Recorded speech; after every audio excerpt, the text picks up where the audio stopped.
America में अवैध प्रवासियों पर बड़ी कार्रवाई हुई है। राष्ट्रपति डोनाल्ड ट्रंप के प्रशासन ने 8000 से ज्यादा अवैध प्रवासियों को गिरफ्तार किया है, लेकिन ये बड़ी बात है कि इनमें से कई लोगों को रिहा भी कर दिया गया है। नमस्कार, मैं हूं आपके साथ प्रेरणा कौशिक और आप देख रहे हैं एनबीटी इंटरनेशनल।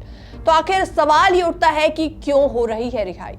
डोनाल्ड ट्रंप प्रशासन ने कहा था कि ये एक ऐतिहासिक डिपोर्टेशन यानी कि निर्वासन अभियान होगा, लेकिन आईसीई डिटेंशन सेंटर्स में जगह की कमी की वजह से कई प्रवासियों को रिहा भी किया जा रहा है।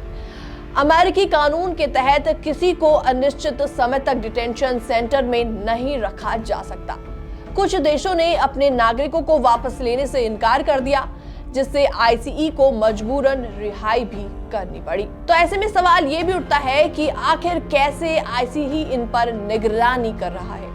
जो लोग रिहा हो चुके हैं उन्हें आईसीई के ऑल्टरनेटिव्स टू डिटेंशन प्रोग्राम के तहत मॉनिटर किया जा रहा है।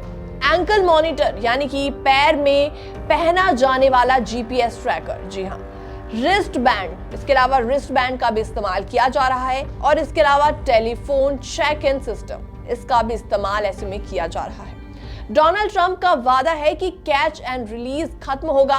डोनाल्ड ट्रंप ने कहा था कि अवैध प्रवासियों को पकड़ा जाएगा और तुरंत उनको उनके देश वापस भेज दिया जाएगा।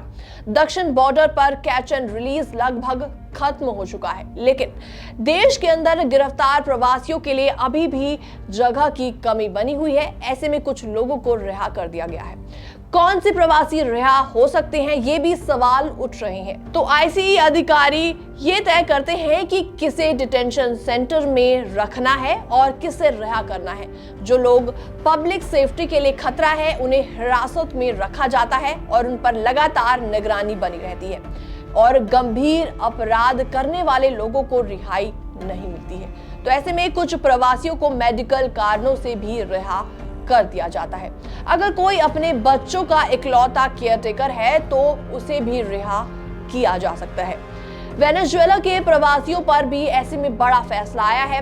अमेरिका में हजारों वेनेजुएला के नागरिक अवैध रूप से रह रहे थे, जिन्हें डिपोर्ट नहीं किया जा सकता था, लेकिन शनिवार को डोनाल्ड ट्रंप ने ऐलान किया है कि वेनेजुएला अब अपने नागरिकों को वापस लेने के लिए तैयार है। तो ऐसे में अब आगे क्या होने वाला है, ये भी सवाल सामने आ रहा है। क्या डोनाल्ड ट्रंप प्रशासन आईसीई डिटेंशन सेंटर की क्षमता बढ़ाएगा? क्या अमेरिका में बड़े स्तर पर डिपोर्टेशन फिर से होगा? क्या डोनाल्ड ट्रंप की इमिग्रेशन पॉलिसी से आने वाले चुनावों पर भी असर पड़ने वाला है? फिलहाल ये सारे बड़े सवाल हैं, लेकिन ये रिपोर्ट देखने के बाद आपके मन में अगर कोई सवाल है तो आप हमें कमेंट सेक्शन के माध्यम से सवाल पूछ सकते हैं। बाकी वर्ल्ड से जुड़ी छोटी और बड़ी खबरें देखने के लिए बने रहिए एनबीटी इंटरनेशनल के साथ।